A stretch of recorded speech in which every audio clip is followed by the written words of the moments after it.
आइए हम खुदावंद के पाकलाम की जानिब रुजू करें। और आज हम 2024 के इस आखिरी इतवार में पुराने अहदनामे में से ज़बूर 84 और उसकी 10वीं, 11वीं और 12वीं आयत पढ़ेंगे और मोहतरमा मिस नायाब मलक इस इन आयात को हमारे लिए तिलावत करेंगी। आइए हम सुने Psalm 84 verses 10 to 12। मसीह में आपकी सलामती हो। हमारे लिए आज का हवाला,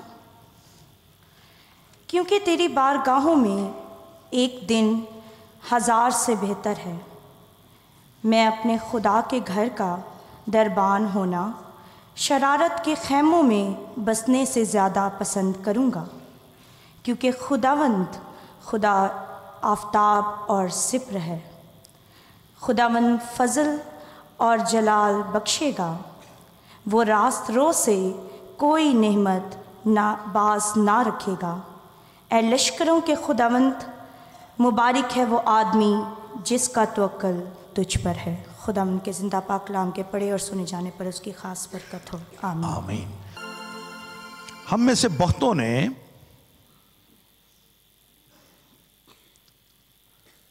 हेलन केलर का नाम सुन रखा होगा।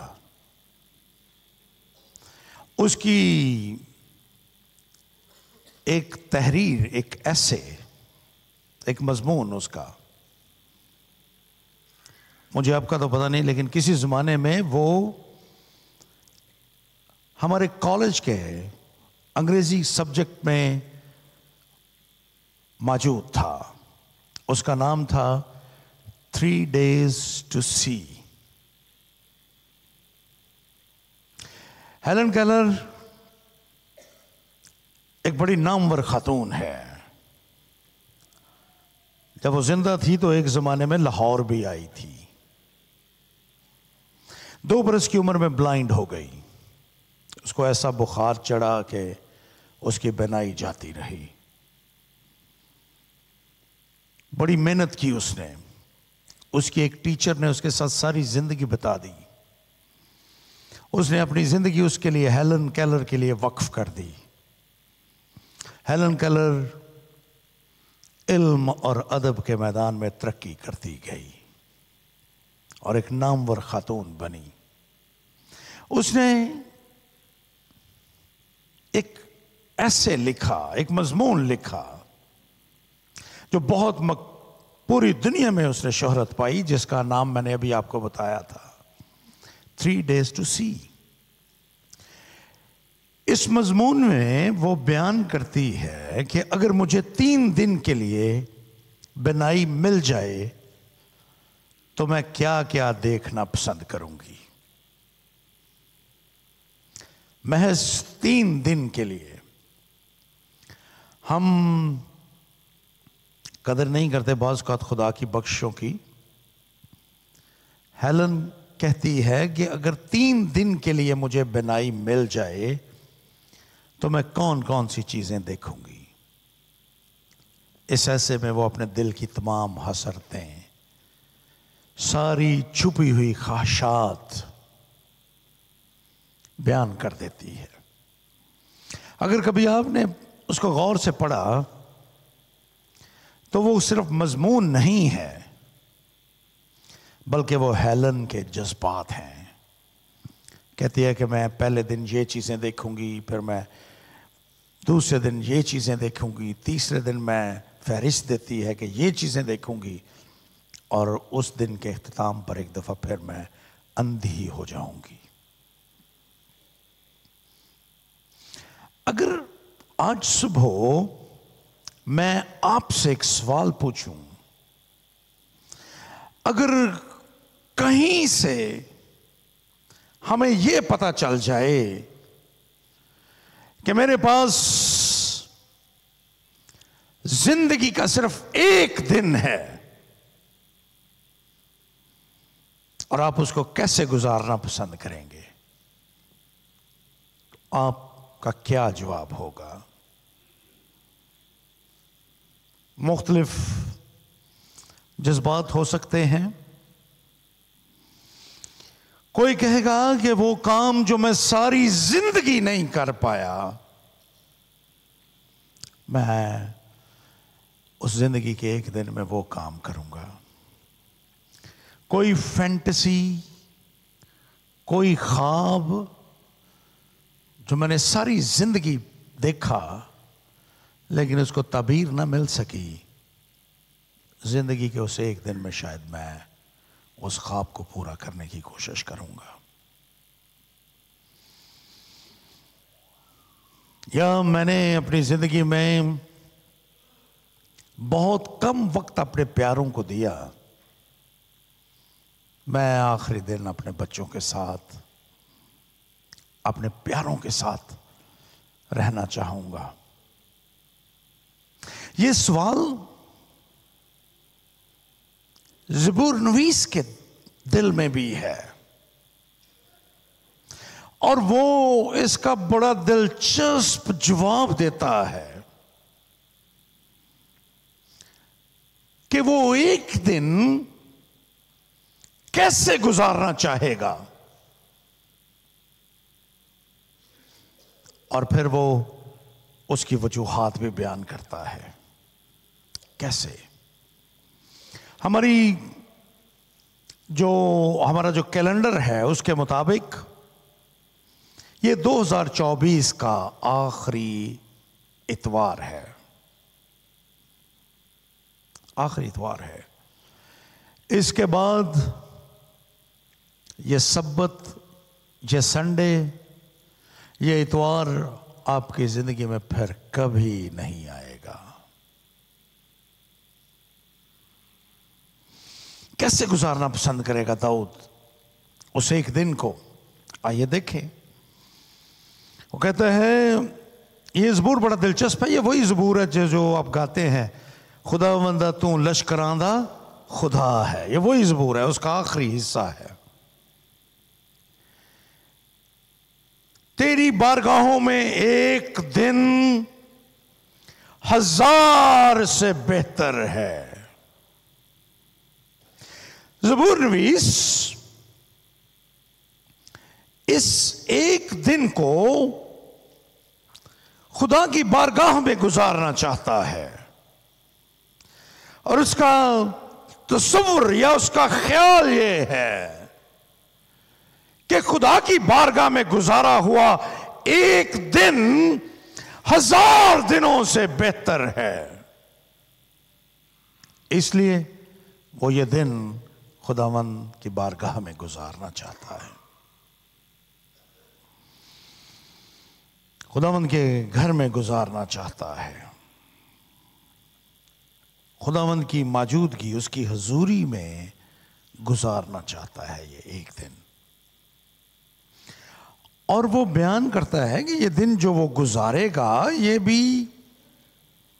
नहीं कि वहां पर जाकर वो बैठ जाएगा, सारा दिन बैठा रहेगा, नहीं। अब गौर करें क्या कहता है। बारगाह में आएगा, वो उसके घर में रहना पसंद करेगा। ये पहली बात है जो आज सुबह मैं 3 बातों में से पहली बात आपके साथ बयान कर रहा हूं, ये है कि वो खुदा की बारगाह में रहना पसंद करता है, खुदा के घर में रहना पसंद करता है। यहां पर खुदा की बारगाहों के लिए खुदा की मौजूदगी। उस जमाने में हैकल नहीं थी जब ये ज़बूर तहरीर हुआ। उस जमाने में खैमा इज्तिमा था, और जो लफ्ज़ यहां पर दूसरे हिस्से में बयान किया गया है, खुदा का घर, ये वो जगह है जहां पर ईमानदार जमा होते थे खैमा इज्तिमा में। लेकिन उसके आगे एक और जगह थी जिसको वो पाक तरीन मकाम कहते थे। वहां पर तो सिवाय सरदार काहिन के कोई नहीं जा सकता था। लेकिन ये वो जगह है जहां पर ईमानदार जमा होते थे, वहां पर वो रहना चाहता है। लेकिन कैसे रहना चाहता है, आइए उसको भी देखें। पहला हिस्सा, मेरे पहले पॉइंट का पहला हिस्सा ये है कि वो खुदा के घर में खिदमत के लिए रहना चाहता है। और खिदमत भी कौन सी? मैं अपने खुदा के घर का दरबान होना पसंद करूंगा, शरारत के खैमों में रहन बसने से ज्यादा पसंद करूंगा। To serve the lord. और खिदमत भी कौन सी है? खुदा के घर का दरबान, दरवाजे पे खड़ा हुआ शख्स जो हर एक को वेलकम करता है। ये शायद हमारी नजर में एक सबसे कमजोर खिदमत है, ये कमतर खिदमत है।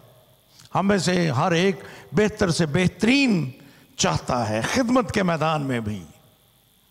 हमें से हर एक चाहता है कि वो उसको बेहतरीन खिदमत जो है चर्च में वो उसके सुपुर्द की जाए। लेकिन ज़बूर नवीस खुदा के घर में दरबान की खिदमत, the lowest service in the house of the Lord, जो सबसे कमजोर खिदमत है, ज़बूर नवीस वो करने के लिए ख्वाहिश रखता है। इस एक दिन में उसके नजदीक एक दिन में सिर्फ खुदा की खिदमत करना, और वो भी सबसे कमतर खिदमत करना, उसके लिए एजाज है। सो वो खिदमत करने के लिए है। मुझे और आपको भी खुदा ने मुख्तलिफ नेमतों से आसूदा कर रखा है। कुरिन्थुस की कलीसिया के नाम मुकद्दस पौलुस रसूल का पहला खत, उसका 12वां बाब और उसकी 7वीं आयत से 12वीं आयत तक खुदा का यह बंदा मुकद्दस पौलुस रसूल बहुत सी बरकतों और नेमतों का जिक्र करता है जो उसने अपने लोगों को खुदा ने अता कर रखी हैं। हम में से कोई ऐसा नहीं है जो ये कहे कि मुझे खुदा ने कोई बरकत, कोई नेमत नहीं बख्शी। कोई नहीं कह सकता। हम में से हर एक कोई ना कोई नेमत, कोई ना कोई खूबी खुदा ने उसको अता कर रखी है। और खुदा ये चाहता है कि आप उसको खुदा के लिए इस्तेमाल करें, इवन सबसे कमजोर खिदमत के लिए भी अपने आप को पेश कीजिए। ये काम मैं करूंगा। खुदावंद के घर में वो दरबान होना पसंद करता है और कहता है कि उसके घर में दरबान बनना शरारत के खैमों में बसने से कहीं बेहतर है। एक और बात यहां पर मैं आपके साथ रखना चाहता हूं। यहां पर वो इस 10वीं आयत में जहां दरबान बनने की खिदमत को करना चाहता है, ये उसकी डिजायर है कि वो खुदा के घर में दरबान बन जाए, बजाय महलों में रहने के, शरारत के खैमों में बसने से। वो कहता है मैं उसको ज़्यादा पसंद करूंगा कि मैं खुदा के घर का दरबान हूं। लेकिन एक और चीज़ पर गौर कीजिए। खुदा के घर में दरबान बनने के लिए जब वो लफ्ज़ लिखता है यहाँ पर, तो वो खुदा के साथ अपने अटूट ताल्लुक का बयान भी करता है। वो कहता है मैं अपने खुदा के घर का दरबान होना पसंद करूंगा, किसी और के खुदा का नहीं, अपने खुदा का। और जब ज़बूर नवीस यहां पर यह लिखता है अपना खुदा, तो वो गोया खुदा के साथ अपने ताल्लुक को बयान कर रहा है कि उसका खुदा के साथ बड़ा मजबूत ताल्लुक है। और ये ताल्लुक उसे मजबूर करता है कि वो खुदा के घर में रहे। ये ताल्लुक उसे मजबूर कर रहा है। इस ताल्लुक ने, इस रिश्ते ने उसके अंदर तड़प पैदा की है कि वो खुदा के घर में रहे, चूंकि खुदा के साथ उसका खास ताल्लुक है। अब अपनी जिंदगी पर गौर कीजिए। जब किसी के साथ हम ताल्लुक और रिश्ता कायम करते हैं तो फिर हम उसके साथ रहना चाहते हैं। हर वक्त, हर घड़ी, हर जगह हम उसके साथ रहना चाहते हैं। क्योंकि हमारा उसके साथ ताल्लुक है, वो हमें अजीज है, हम उससे मोहब्बत करते हैं, इसलिए हम उसके साथ रहना चाहते हैं। ज़बूर नवीस यहां पर ऐसी ही कैफियत का बयान करता है। वो कहता है कि मेरे अंदर ये तड़प है, मैं खुदा के घर में रहना चाहता हूं, लेकिन अपने खुदा के घर में, वो खुदा जो मेरा खुदा है, वो खुदा जिसके साथ मेरा ताल्लुक है, जिससे मुझे मोहब्बत है, जिससे मुझे इश्क है, मैं उसके घर में रहना चाहता हूं, उसके घर में रहना चाहता हूं। अब ज़बूर 42 को देखिए। ज़बूर 42, पानी दे सोतियां दी हरनी हो ज्यों तरहाई, रूह मेरी तेवे रब्बा तेरी तिहाई आही। और दूसरी आयत को देखें, रूह मेरी तरसे पई जिंदा खुदा दी खातर, मैं कदों जावा तेरे सामने होवा हाजिर। उसके अंदर तड़प है जो उसको मजबूर कर रही है कि वो उस खुदा जिसके साथ उसको मोहब्बत है, उसके घर में जाकर दरबान की खिदमत सर अंजाम दे, उस खुदा की हजूरी में जाए जो जिससे उसको प्यार है। और मोहब्बत का ये रिश्ता उसके अंदर आग के शोले की मानिंद है जो उसको मजबूर करता है, रूह मेरी तरसे पई जिंदा खुदा दी खातर, मेरी रूह खुदा के लिए तड़प रही है, तरस रही है। कब मैं उसके हजूर जाऊंगा, कब मैं उसके पास पहुंचूंगा, कब मैं उससे बातचीत कर सकूंगा, कब मैं उसकी हजूरी में जाऊंगा। This is the love relation with God. आज 2024 के इस आखिरी इतवार मैं आपके सामने इस बात को बयान करना चाहता हूं कि खुदा की इबादत करना यह महज फर्ज नहीं है, यह महज फर्ज नहीं, यह ड्यूटी नहीं कि मैंने आज संडे है तो मैंने चर्च जाना है। ये महज ड्यूटी नहीं है, यह सिर्फ फर्ज नहीं है। This is a love relation with God. अगर आप खुदा से मोहब्बत करते हैं, अगर आपके दिल में आप खुदा के साथ इश्क की हद तक प्यार करते हैं, अगर आपका ताल्लुक खुदा के साथ बड़ा मजबूत है, तो फिर आप रह नहीं सकते, आप इबादत से रुक नहीं सकते, आपके कदम खुदा के घर की जानब खुद ब खुद चल पड़ेंगे।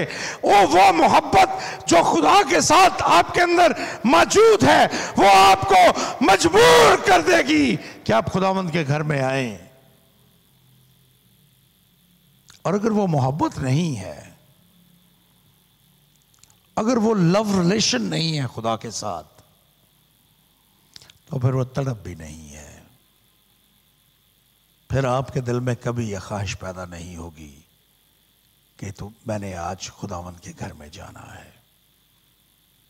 ये मोहब्बत है खुदा के साथ जो हमें मजबूर करती है कि हम हफ्ते की शाम अपनी मुकम्मल तैयारी करके रहें।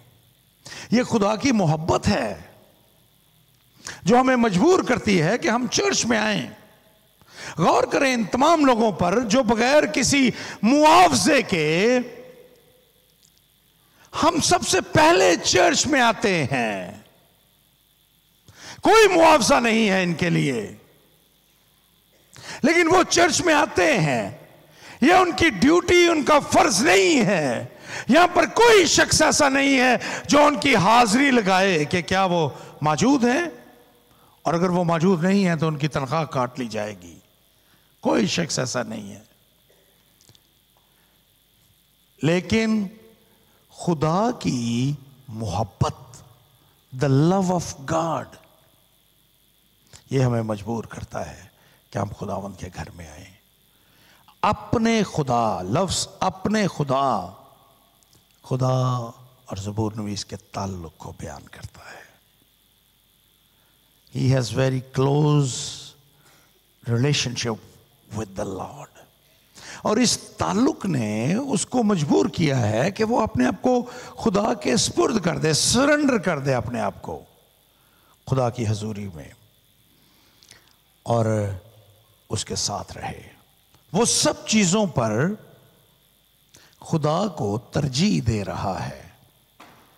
सारी ऐशो इशरत, सारे मालो दौलत पर वो खुदा के साथ वक्त गुजारने को तरजीह दे रहा है।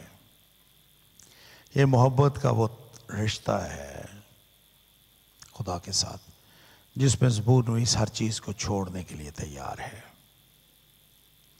वो अपने महबूब खुदा के लिए सब कुछ छोड़कर उसके घर के दरवाजे पर एक चौकीदार बनकर, एक दरबान बनकर रहना पसंद कर रहा है। और आज सुबह मैं आपको, आप सबको जो मुझे सुन रहे हैं, मैं आपको ये कहना चाहता हूँ कि खुदा की इबादत को महज एक फ़र्ज़ ना समझिए कि इतवार की इबादत है हमने जाना, नहीं। खुदा के साथ मोहब्बत कीजिए, खुदा के साथ ताल्लुक़ कायम कीजिए, खुदा से इश्क कीजिए, खुदा के साथ मोहब्बत के ताल्लुक़ में बंधिए, उसके साथ एक हो जाएं, अपने आप को खुदा के स्पुर्द करें। जब आप ऐसा करेंगे तो आप खुशी के साथ, फर्ज निभाने के लिए नहीं बल्कि आप खुशी के साथ खुदावंद के घर में आएंगे। और जब आप खुदावंद के घर में आएंगे तो आप सेटिस्फेक्शन या इत्मीनान महसूस करेंगे। देखें ज़बूर-नवीस कैसे इत्मीनान पसंद करता है। वो कहता है कि शरारत के ख़ैमों में बसने से ज़्यादा पसंद करूँगा कि मैं खुदा के घर का दरबान हूँ, चाहे एक दिन के लिए। वो ये कह रहा है कि जो कुछ हमें खुदा देता है वो बेहतरीन है, चाहे वो थोड़ा दे, हमारे पास कुछ भी ना हो, लेकिन जो कुछ भी खुदा हमें दे, that is the best portion of our life। वो हमारी जिंदगी का सबसे जबरदस्त हिस्सा है। और अगर इब्लीस हमें दुनिया जहान की बरकत दे दे, खुदा की नजर में that is the worst portion of our life। शरारत के खैमों में लग्जरियस लाइफ, इसके निस्बत में खुदा के घर का दरबान होना पसंद करूंगा। जो कुछ खुदा हमें देता है वो बेहतरीन है और उसमें ज़बूर-नवीस को इत्मीनान है। He is satisfied whatever he has. So 3 बातें मैंने आपके साथ इस हिस्से में बयान की हैं। अपनी पहली बात करते हुए, पहली बात मैंने ये की कि वो खुदावंद के घर में रहना चाहता है और घर में रहना चाहता है, उसकी खिदमत करना चाहता है, उसके साथ मोहब्बत के रिश्ते में बंधा है और खुदावंद के घर में वो मुतमईन है। अब मैं दूसरी बात आपके साथ बयान करना चाहता हूँ और वो वजूहात हैं कि क्यों वो खुदावंद के घर में रहना चाहता है। वजह क्या है, वो खुदावंद के घर में रहना ही क्यों चाहता है। पहली बात, बिकॉज ऑफ हिज प्रेजेंस, खुदा की मौजूदगी की वजह से। हम जिस शख्स को प्यार करते हैं हम उसकी मौजूदगी को पसंद करते हैं, वो हमारे साथ मौजूद हो, उसकी प्रेजेंस हमारे लिए बड़ी अहम होती है। और ज़बूर-नवीस भी ये कहता है कि मैं खुदावंद के घर में रहना चाहता हूँ एक दरबान बनकर। मेरे लिए वो 1000 दिनों से बेहतर है एक दिन अगर मैं खुदावंद के घर का दरबान हूँ। और वजह ये है क्योंकि वहाँ पर खुदा मौजूद है। आप जानते हैं कि खैमा इज्तिमा में खुदा का जलाल रहता था, वहाँ पर अहद का संदूक था, उस अहद के संदूक के ऊपर 2 करोबी थे और जहाँ उनके पर मिलते थे वहां पर खुदा का जलाल रहता था, जिसको वो शकीना कहते थे। सो वो खुदावंद के घर में रहना चाहता है। The first reason is because of God's presence. वो खुदा की मौजूदगी में रहना चाहता है, खुदा की मौजूदगी को छोड़ना नहीं चाहता। गौर करें आप, जिससे हम मोहब्बत करते हैं उसकी मौजूदगी में रहना चाहते हैं। ज़बूर नवीस खुदा की मौजूदगी में रहना चाहता है। और खुदावंद भी कहते हैं, हिब्रू यानी इब्रानियों के नाम खत 13वां बाब और उसकी 5वीं आयत में इब्रानियों के खत का मुसन्निफ कहता है, मैं तुझे कभी फरामोश नहीं करूंगा। खुदावंद के अल्फाज। और मत्ती का इंजीली बयान उसका 28वां बाब और उसकी 20वीं आयत में ये लिखा है कि मैं दुनिया के आखिर तक तुम्हारे साथ हूं।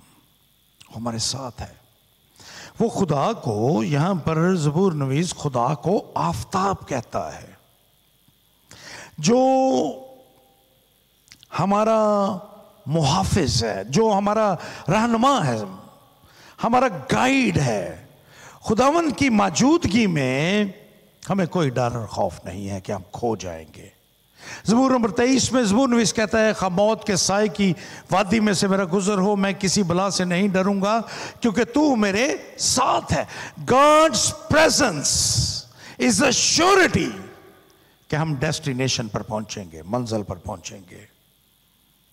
आफताब है वो हमारे लिए रास्ते दिखाता है, हमें वो हमारी रहनुमाई करता है और वो हमेशा आफताब की मानंद हमारे साथ साथ रहता है। इसीलिए खुदावंद यीशु मसीह को भी आफताब सदाकत कहा गया। इसीलिए यूहन्ना अपने इंजीली बयान उसके पहले बाब में ये कहता है कि उसमें जिंदगी थी और वो जिंदगी आदमियों का नूर थी। और वो खुद कहता है, मैं दुनिया का नूर हूं, दुनिया का नूर हूं।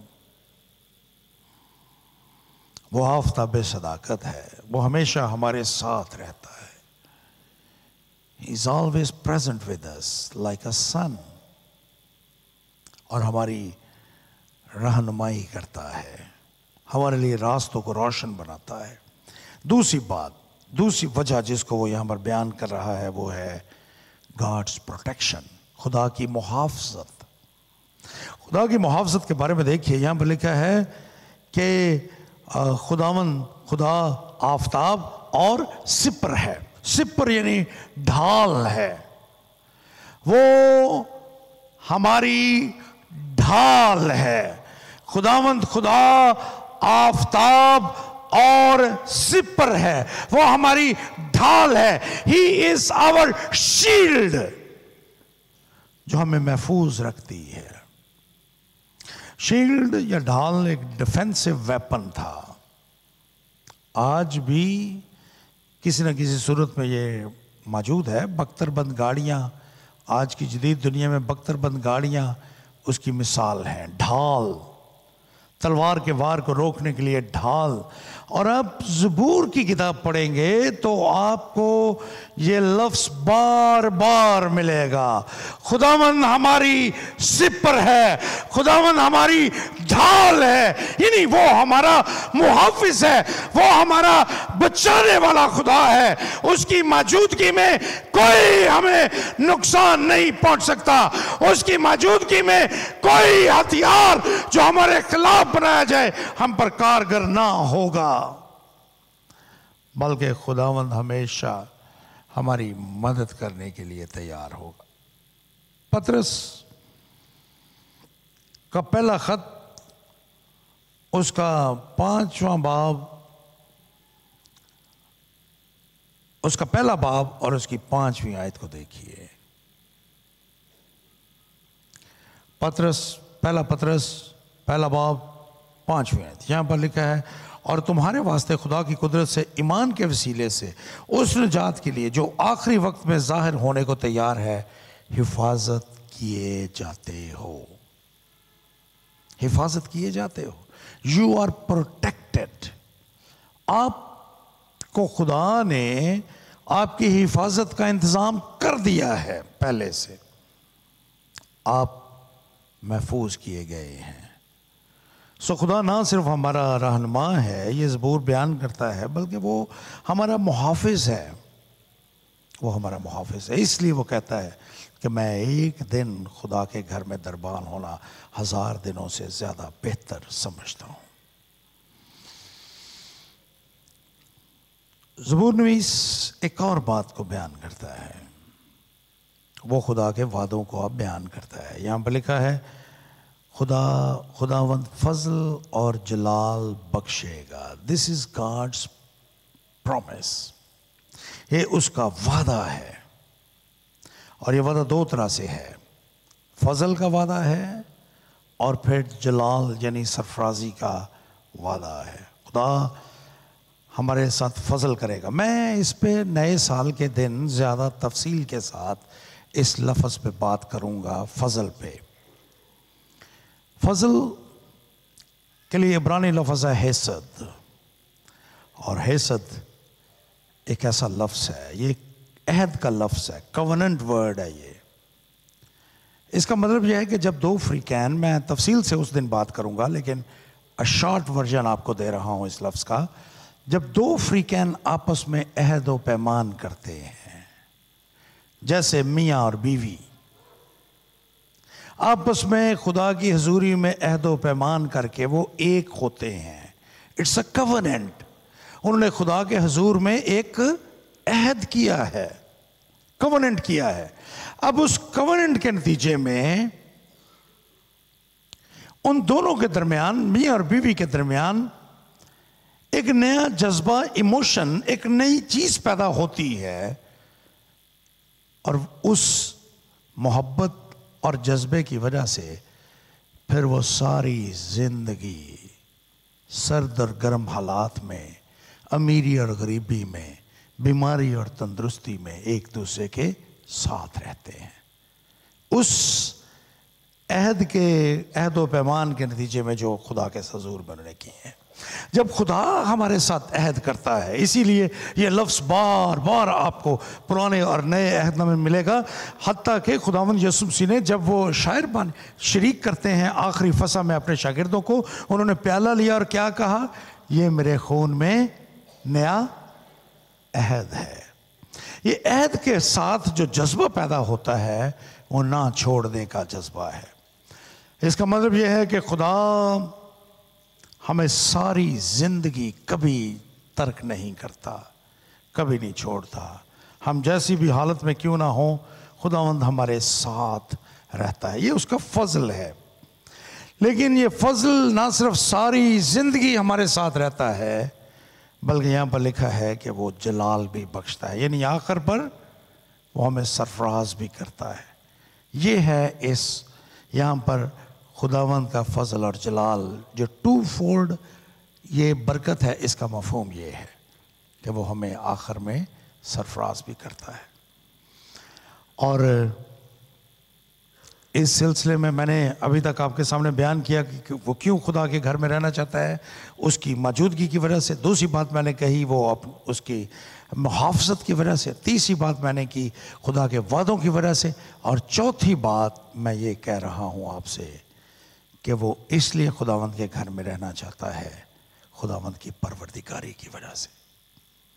वो खुदावंद के साथ मोहब्बत के रिश्ते में बंधा है, और वो जानता है कि अगर खुदा ने मेरे साथ अहद किया है, वादा किया है, और मैं उसके घर का दरबान हूँ, उसकी खिदमत कर रहा हूँ, उससे मोहब्बत कर रहा हूँ, अपना आप मैंने उसके सुपुर्द कर दिया है, तो वो मेरे साथ रहेगा, वो मेरी हिफाजत करेगा, और वो अपना फजल मुझे बख्शेगा ताकि मैं ये ज़िंदगी गुजार सकूं, ये दिन गुजार सकूं, और वो आखिर पर इस दिन के इख्तिताम पर मुझे सरफराज करेगा, और इस सारे दिन में वो अपनी परवरदिगारी से मुझे फैज़ याब करेगा।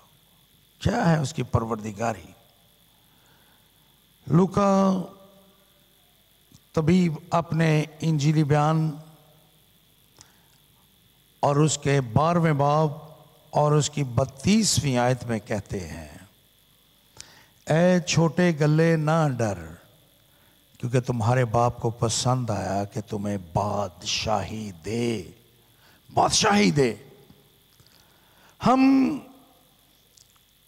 उसकी भेड़े हैं। छोटा गल्ला, खुदावंद हमें राहत के चश्मों पर ले जाता है। वो हमें हरी हरी चरागाहों में ले जाता है। वो हमें अपनी परवरदिगारी से सैर करता है। हम उसकी परवरदिगारी से हर वक्त आसूदा रहते हैं। उसने हमको बनाया है, हम उसके लोग और उसकी चिरागा की भेड़े हैं। ज़बूर नंबर 130 आयत। खुदावंद हमें आसूदा करता है। और यहाँ पर लिखा है, वो रास्त राव से कोई नेमत बाज ना रखेगा। This is God's promise. इस 2024 के आखिरी इतवार मैं आपको ये दावत देना चाहता हूँ कि ज़बूर नवीस की तरह आप खुदावंद के साथ मोहब्बत के रिश्ते में बंधिए। अपनी नेमतों को खुदावंद के लिए इस्तेमाल कीजिए। खुदावंद के घर से उससे इत्मीनान हासिल कीजिए। उसकी मौजूदगी का तजुर्बा कीजिए। उसकी मुहाफ़ज़त में रहिए। उसके वादों का यकीन कीजिए। वो आपको फजल और सच और जलाल बख्शेगा और वो आपसे कोई नेमत बाज नहीं रखेगा। जब आप खुदा के साथ मोहब्बत करेंगे तो फिर हो नहीं सकता कि आपको खुदा बरकत ना दे। आपसे कोई बरकत खुदा पोशीदा ना रखेगा अगर आप खुदा के साथ मोहब्बत करेंगे, उसके साथ इश्क के ताल्लुक में बन जाएंगे। इस ज़बूर का इख्तिताम खुदावंद की तारीफ से होता है और वो कहता है, लश्करों के खुदावंद मुबारक है वो आदमी जिसका तवक्कल तुझ पर है, जिसका तवक्कल तुझ पर है। उस खुदा पर जिसके बारे में मैंने अभी आपके सामने बयान किया है। मुबारक का मतलब है वो शख्स जिसकी ज़िंदगी में कोई कमी ना हो। वो शख्स खुदावंद उसको हर चीज़ वक्त पर मुहैया करेगा, लेकिन शर्त एक ही है कि वो खुदावंद पर तवक्कल करे। सो आइए आज सुबह हम खुदावंद के साथ मोहब्बत का वादा करें। अपने दिल में अहद करें उसके साथ, खुदावंद हम तुझसे मोहब्बत करेंगे। अगले साल में 2025 में हम तुझसे मोहब्बत करेंगे, तुझसे प्यार करेंगे। खुदावंद तू तो हमसे प्यार करता ही है, हम भी तुझसे प्यार करेंगे। पूरे दिल से उसकी मोहब्बत में बन जाइए और उस पर तवक्कल और भरोसा कीजिए। खुदावंद आपको आने वाले साल में संभालेगा, अपना फजल बख्शेगा और आपको सरफराज भी करेगा। आइए हम अपने सर को झुकाएं और दुआ करें।